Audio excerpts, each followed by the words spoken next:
রমজানের শুরুতেই ফিলিস্তিন আর মুসলিমদের অন্যতম প্রতীক আল আকসাকে দখলে নিয়ে তাতে নামাজ পড়ায় নিষেধাজ্ঞা দেয় নেতানিয়াহুর বাহিনী। তবে ইসরায়েলের বিধ্বংসী মারণাস্ত্রকে ভয় না করে আল আকসায় হাজির হন লাখো ফিলিস্তিনি। আল আকসায় তাদের নামাজের সেই আল্লাহু আকবার ধ্বনি কাঁপন তোলে শত্রুদের মধ্যে। আর তাই তো সেই ধ্বনি থামাতে পবিত্র রমজান মাসের সময়টাকে বেছে নিয়ে ফিলিস্তিনিদের উপর আবারও হামলা চালাচ্ছে ইসরায়েল। মনোবল আর দৃঢ়তা যেন বিশ্বকে নতুন করে শিখিয়ে চলেছেন ফিলিস্তিনিরা।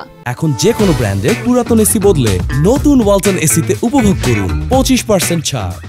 ইসরায়েল আর যুক্তরাষ্ট্রের মারণাস্ত্রের সামনে বুক পেতে দিলেও ফিলিস্তিনের ভূমি ত্যাগ করছেন না তারা। চোখের সামনে পরিবার স্বজন সব হারাচ্ছেন, কিন্তু শুধু আল্লাহকে ভরসা করে পবিত্র সেই ভূমিকে আঁকড়ে পড়ে আছেন তারা। বলছেন ইসরায়েল হয়তো তাদের মারতে পারবে, পোড়াতে পারবে, হয়তো ছিন্ন বিচ্ছিন্ন করে দিতে পারবে, কিন্তু ফিলিস্তিন থেকে তাদের উপড়ে ফেলতে পারবে না।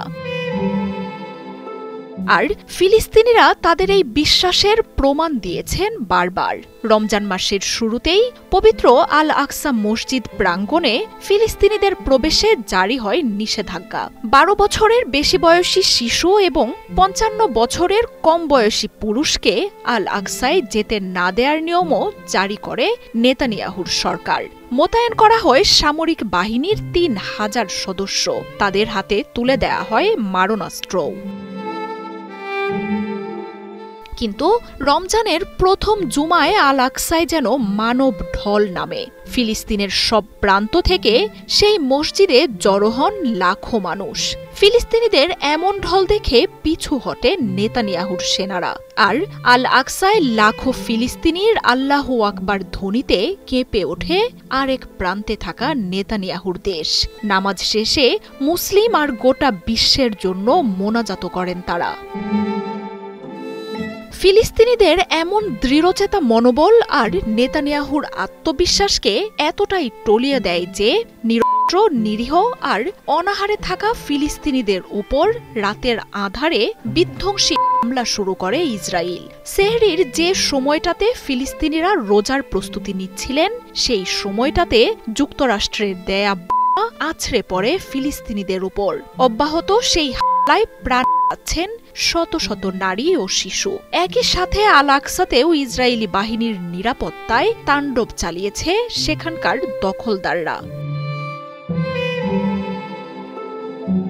এরই মধ্যে গাজার বাসিন্দাদের অঞ্চলটি ত্যাগের চূড়ান্ত হুঁশিয়ারি দিয়েছেন নেতানিয়াহু। তবে ইসরায়েলের এমন কাপুরুষোচিত হামলায় যে ফিলিস্তিনিরা নিজেদের ভূমি ছেড়ে যাবে না তা জানিয়ে দিয়েছেন বাসিন্দারা। যত প্রাণ দরকার তত প্রাণ গেলেও আল আকসা আর তাকে ঘিরে গড়ে ওঠা ফিলিস্তিনের পবিত্র এই ভূমি যে তাদের অস্তিত্বের সাথেই মিশে আছে সেটাও স্পষ্ট করে দিয়েছেন তারা। মার্জিয়া উপমা, ৭১।